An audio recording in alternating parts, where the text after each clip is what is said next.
porque eu sempre tive esse medo. Então, assim, eu Ah, evitava lugares altos. Ou se eu tivesse que ir a algum lugar que fosse uma sacada, fosse uma altura, tivesse uma sacada, um prédio, sim. apartamento, eu não passava nem perto.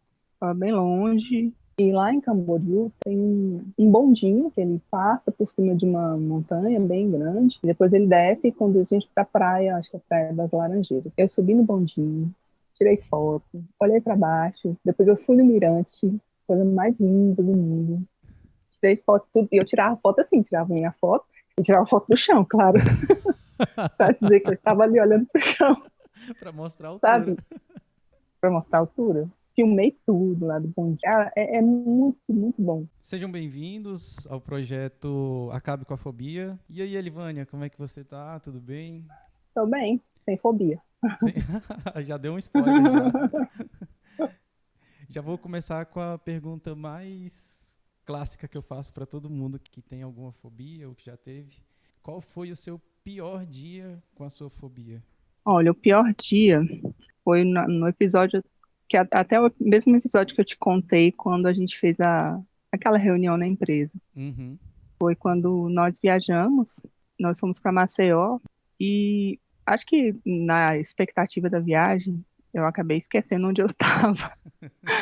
E aí a gente estava, acho que eram 12 andares, eu não sei, era bem alto. Para quem tem, né? Fobia é bem alto. E eu acordei, instintivamente eu fui abrir a cortina para ver o lugar, né? E quando eu vi aquela altura toda, eu lembro que a minha sensação foi de que eu senti até o vento batendo no meu rosto. É Caramba. como se não tivesse nem vidro. Eu fiquei, assim, uma estátua paralisada. Fiquei morrendo de medo. E a única coisa que eu consegui fazer foi ir abaixando aos pouquinhos. E eu sentei no chão. E aí fui afastando, coração disparado. Fiquei com uma sensação horrível. Que eu só pensava que eu ia cair. Mesmo Mesmo com sendo vidro ali. impossível, né? Porque mesmo com vidro. Mas o meu medo foi tanto que eu senti, parece que eu senti o vento, assim, como se não tivesse um vidro ali protegendo. E a janela estava fechada. Tudo fechado. Caramba. É como Tudo devidamente fechado. É como eu explico na maioria dos podcasts e aqui também, é um medo irracional. A gente tenta usar a lógica, só que a lógica nesse caso não se aplica. E aí É esse verdade. também foi seu primeiro episódio, né? Foi a primeira vez que você teve alguma coisa em relação à fobia? Sim, porque eu sempre tive esse medo. Então, assim, eu Ah, evitava lugares altos. Ou se eu tivesse que ir a algum lugar que fosse uma sacada, tivesse, né, fosse uma altura, tivesse uma sacada, um prédio, sim. apartamento, eu não passava nem perto. Estava bem longe, de preferência no quarto que fosse mais no meio da casa, para eu ter certeza que eu não ia ficar perto da janela. Ah, tá. Então, Então, assim, antes disso, você já tinha esse medo de altura já. Ah, tá. tinha e o que eu fazia, eu evitava esses lugares. Quando não tinha como evitar, que eu tinha que estar num lugar desse, Aham. eu ficava bem longe, o mais longe possível. Então, assim, era um medo que eu já tinha, mas que o, o meio que eu tinha para evitar era ficar longe, o mais longe possível desses lugares altos. Como que era antes? Rotineiramente, o que acontecia de problema em relação a isso? Olha, por exemplo, lá no escritório onde a gente trabalhava, né, no Aham. escritório anterior, a nossa sala tinha duas paredes, né? O resto era tudo vidraço. Então, passar pelo corredor ali e passar por aquela janela, eu passava assim, sabe, que quase fechando os olhos todo dia, Nossa, todo porque dia. era assustador, né? Para mim era uma coisa bem assustadora. A ideia de, parece que só de pensar em passar perto, eu acho que eu já tinha ideia de que eu ia cair, né? Mesmo tendo ali toda a proteção, a vidraça, não tinha como cair, né? Mas o medo fazia isso. Quando a gente tinha, por exemplo, que fechar uma persiana, eu fechava, mas eu ficava de frente com a parte que era a parede. No Não cantinho. ficava de frente com o vidro. Eu ficava sempre do lado que tivesse a parede ali, porque para mim dava aquela sensação de segurança, né? Sim. Então é bem ruim. E aqui em Brasília a gente tem prédio em todo lugar, né? Tudo que a gente vai fazer tem que estar em algum lugar que é alto e isso era um problema. Caramba. Tinha alguma coisa que isso provocava de limitações na sua vida? Coisas que você deixava de fazer? Enfim, qualquer tipo de limitação? Sim, porque, por exemplo, se a gente vai a um passeio, né? Tem uma trilha, tem um lugar legal, tem que subir um pouco mais, eu já não ia, né? Parte de diversão, só nas coisas que fossem térreas.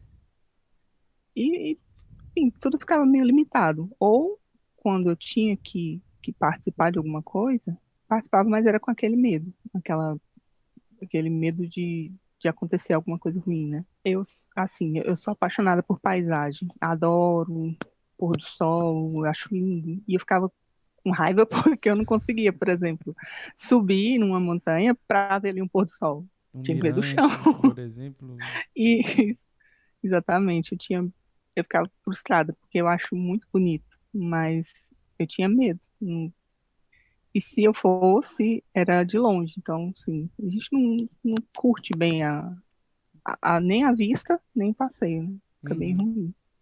E assim, é uma coisa que acaba que fica silenciosa, porque quando a gente fala de fobia, geralmente as pessoas acham, a grande maioria acha, não, isso é bobagem, isso é frescura, isso é coisa da sua cabeça. E acaba que você fica que meio que guarda aquilo para você. Uhum. Evita comentar, né? Justamente para não ter crítica, para não ter Sim. a chacota, né? Isso que eu percebo muito isso. Depois disso, quando você percebia que estava sem o controle das emoções naquele momento ali, qual sensação que vinha de perceber isso? Depois que passava, a primeira sensação é aquele pânico ou aquela emoção horrível, né? Depois que isso passava, qual que era a sensação que Aham. vinha? Ah, é ruim, porque acho que de tanto a gente ouvir que isso é bobagem, eu acabava achando, nossa, que bobeira. Como é que eu tenho medo de uma coisa dessa? Eu ficava chateada, né? Eu ficava assim, frustrada. Eu achava que era uma besteira também, que eu tinha que enfrentar aquilo, só que eu Aham. não conseguia, simplesmente não conseguia. E ficava assim, eu acho que frustração é a palavra certa, né? De ficar, achar que você está envolvido numa coisa que é uma bobagem só, Aham. você pode controlar, só que na verdade não pode, né? Sim, e geralmente eu falo para as pessoas, quando elas já têm clareza que é realmente uma fobia que elas têm, eu geralmente recomendo não enfrentar, porque não enfrentar assim de qualquer jeito, né? Se for enfrentar com método, com a técnica, aí sim, aí Uhum. eu recomendo. Agora, enfrentar só na cara e na coragem, vamos lá e eu vou e dessa vez alguma coisa vai dar certo, eu não recomendo, porque a tendência é que vai ser mais um evento que você vai entrar no estado fóbico, ou então alguém te forçar a ir, ou sei lá, por exemplo, é mais fácil quando é uma fobia, por exemplo, sei lá, de barata. Aí a pessoa pega e joga uma barata em cima da pessoa. Isso é terrível, porque a pessoa cria mais um É. episódio, ela tem mais uma memória confirmando que ela deve agir daquele jeito. Que jeito? Entrar em pânico, gritar, se desesperar, travar. Seja qual for o padrão de comportamento, cada pessoa desenvolve um padrão próprio dentro da fobia. Tem gente que trava, tem gente que entra em pânico, tem gente que explode em emoções variadas, mas sempre são emoções muito fortes. Quando você tenta enfrentar desse jeito torto, assim, vamos dizer, é muito provável que você só reforce a fobia ao invés de ir melhorando. Isso sem método, né? Porque, se você, como você disse, se você não tem um preparo e tenta fazer isso, só piora. Só piora, porque você não vai conseguir e é mais um episódio que vai ficar gravado, né? Como mais um dia de medo. Você viu que ali no processo de acabar com a fobia, eu fui muito mais um condutor, alguém que vai conduzindo o caminho, do que fazer efetivamente alguma coisa, né? Eu fui te conduzindo, falando, faz isso, fui te orientando e você que executou a técnica, você quem executou o método e você que acabou com a sua fobia. Eu falo isso para todo mundo. As pessoas vêm me agradecer. Anderson, muito obrigado, o que você fez por mim. O que eu fiz foi conduzir. conduzir uma abordagem, um método, mas quem acabou com a sua própria fobia foi você. Foi a sua coragem, a sua disposição, a sua vontade de querer resolver isso, se propôs e se colocou, até diante do desafio que eu coloquei, você não titubeou um minuto, você falou, não, eu quero, eu quero. Então, o mérito não é meu, o mérito é seu mesmo, assim, dessa vitória. E eu fico muito feliz de participar disso. É bom porque quando a gente consegue se desvincular disso, nossa, é libertador, sabe? É um peso que sai das costas. Depois desse dia, depois que você superou a sua fobia, coisas que você fez que você nunca faria antes. Dá alguns exemplos aí pra gente de coisas que você conseguiu fazer. Foi em 2019. A gente viajou, nós fomos comemorar o aniversário da minha filha lá no Beto Carreiro. E lá em Camboriú tem um bondinho, né, que ele passa por cima de uma montanha bem grande, e depois ele desce e conduz a gente para a praia, acho que é a Praia das Laranjeiras. Eu subi no bondinho, tirei foto, olhei para baixo, depois eu fui no mirante, coisa mais linda do mundo. Tirei foto, tudo, e eu tirava foto assim, tirava minha foto e tirava foto do chão, claro, para dizer que eu estava ali olhando para o chão, Pra mostrar a altura. sabe? Para mostrar a altura. Filmei tudo lá do bondinho, achei assim, é muito, muito bom. Você poder ver o que eu gosto de ver, né? Eu gosto muito dessa ideia da natureza, das paisagens e tudo ali, tranquila, sabe? Como se estivesse andando de metrô, bem tranquilinho. Não tenho medo nenhum de ficar perto de uma vidraça. É natural, como se nem nunca tivesse acontecido medo, né? Algum medo nesse sentido. Caramba, que É muito legal. bom, muito legal.